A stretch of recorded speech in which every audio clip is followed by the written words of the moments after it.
My name is H.A. Goodman. I'm an author, columnist, and journalist. Trump is right about this. I'm sorry. Trump is right about this. And I'm just sorry to people who are like, oh my God, look what he's doing. Trump refuses to sign G7 statement and calls Trudeau weak. Okay, Trudeau's going to lose on this just like a lot of people lose against Trump. It's good that he refused to sign the G7 statement, and it's good for a number of reasons. And this is not some kind of right-wing mentality. It's just, before we get into this, let's just talk about, even if you disagree with Trump. Okay, 3 ways to look at foreign trade. This is Pew Research, but here's the trade deficit here's the largest trade deficits we have. China, $375 billion. Germany, $64 billion. Japan, $69 billion. Mexico, $71 billion. Vietnam, $38 billion. Canada, $18 billion. They have an $18 billion surplus. We have an $18 billion deficit. Okay. And then there are others, India and South Korea, $23 billion. Now there are reasons, and you can go ahead and go, and each example is perhaps somewhat unique, but let's just get to, so we have an $18 billion trade deficit with Canada. All right. Even if you think that's just okay, the fact that Trump is acknowledging it already defeats Democrats, at least in terms of attention to U.S. workers being harmed or hurt economically by these deficits. If you simply say our allies this, our allies that, oh my God, you're not doing yourself any favors as a Democratic Party, because you're not talking to people perhaps in the Midwest or throughout the country who could be negatively impacted by these tens of billions, in the case of China, hundreds of billions of dollars in trade deficits. But let's just go ahead. Statement. Okay, so Trump refuses to sign G7 statement and calls Trudeau weak. He's already differentiated himself from every other president in that he stands up to other countries. You can say, oh my God, he shouldn't. He's gonna anger them. That's exactly why. Well, I'll just continue. President Trump upended 2 days of global. Don't you love this pearl clutching? This is the New York Times. One of their reporters was stooping a guy who was just indicted in the Senate for leaking classified information. Now they're worried. Quebec City. President Trump upended 2 days of global. He upended. He just threw it through the table at poor Trudeau. President Trump upended 2 days of global economic diplomacy late Saturday, refusing to sign a joint statement with America's allies. We're not in World War II. Our allies, what are they going to do? Not support us anymore? We control NATO. We control the Security Council, the UN Security Council. What's going to happen now? The best thing that would take place is the UK. The best thing that could ever happen to us is if the UK had had greater autonomy in their foreign policy and said, no, we're not going to go invade Iraq with you. We're not going to actually help interfere in your election. By the way, I have a HA Second Amendment channel. It is growing. Tomorrow, I'm going to upload, I just went to the range today, a Smith & Wesson 9mm M&P.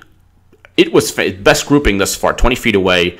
I got most within the middle of the target, if you can believe that. Then I shot a .357 Magnum Model 686 revolver. That was not as good as the 9mm. 9mm, I was the man, and I enjoy safely and responsibly, all by YouTube policies, abiding by YouTube policies. Most importantly, safely and responsibly by state and federal law. Anyway, and just normal handling of firearms. You have to be safe first and foremost, and I am always. That's HA Second Amendment. I'll upload that tomorrow. But please go ahead and still check out Glock 30, and Glock 36, 245 ACPs. Those are below in the pinned comment, right above when I predicted the election in 2016. That's that segment. Share that segment everywhere, and then my articles and everything, and my books. Anyway. In a remarkable pair of acrimony-laced tweets. Oh! acrimony-laced tweets. Trudeau might do nothing against us. Okay. So I'll just read. President Trump upended 2 days of global economic diplomacy late Saturday, refusing to sign a joint statement with America's allies, threatening to escalate his trade war on the country's neighbors, and deriding Canada's prime minister as very dishonest and weak. From what I understand, Canadians aren't thrilled with Trudeau either. So, if you're Canadian and you're watching this channel, God bless you. Thank you for watching me. Give me your thoughts on Trudeau. Am I wrong? Is he actually a good leader? If he's a good leader, then I apologize. But give me your thoughts. I could be wrong. I want to know from the Canadians who watch my channel. Am I wrong, or is Trump wrong about Trudeau? In a remarkable pair of acrimony-laced tweets, acrimony-laced. From aboard Air Force One, as he flew from the group, he basically gave him a finger as he's flying away. Flew from the Group of Seven summit towards a meeting with North Korea's leader. Yeah, that's a much bigger issue. The fact that he's meeting with North Korea when Obama and Bush and Clinton and no other president could have done that. That's a big reason I'm voting for Trump 2020. Big reason.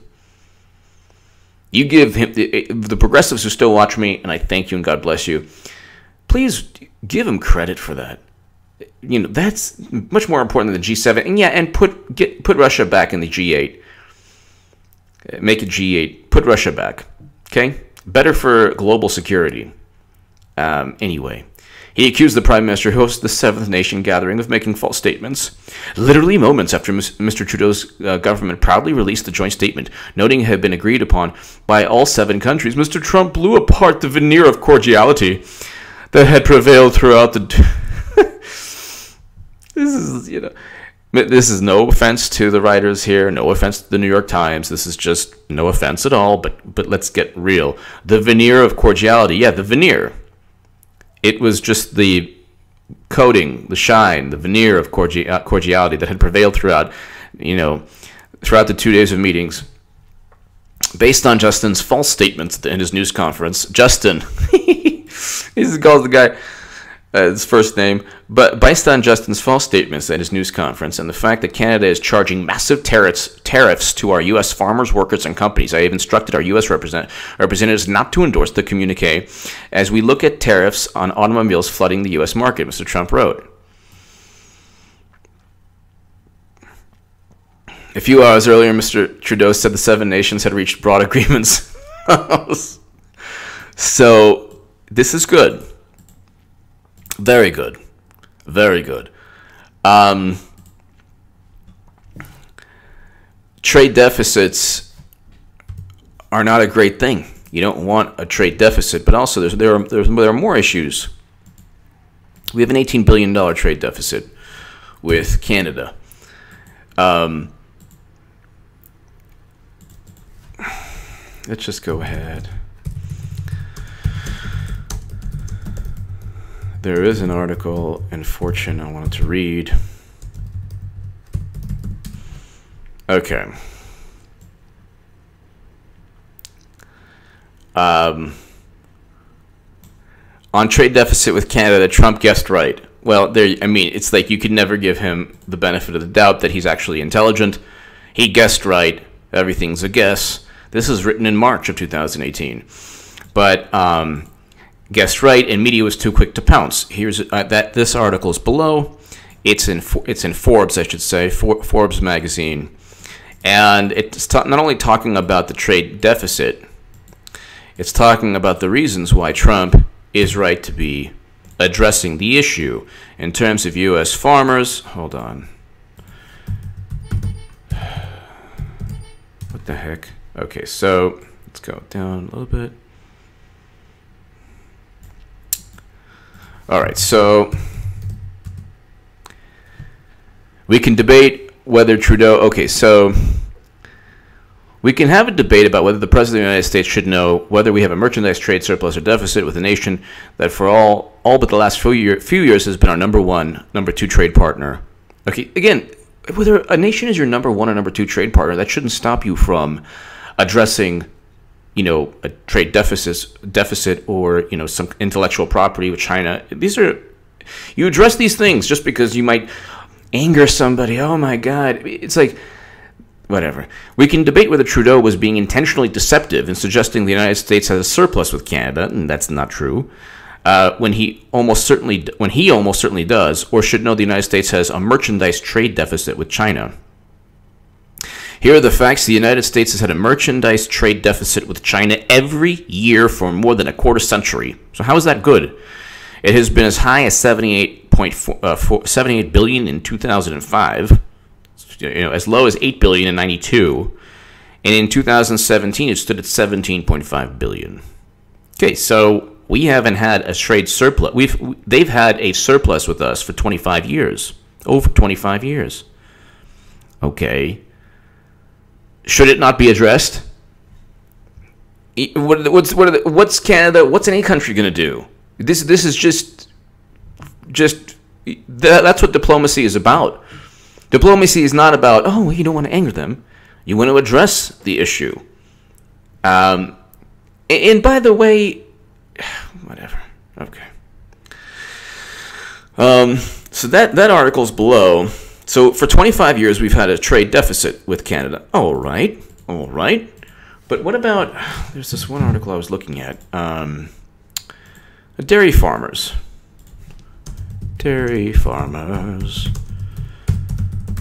They're very protectionist. Canada is not the challenge for U.S. dairy, Trudeau says. Okay, well,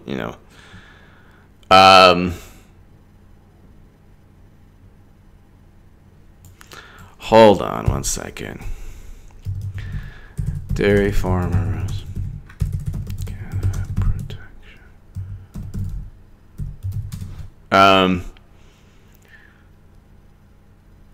Trump vows to back U.S. dairy farmers in Canada trade spat.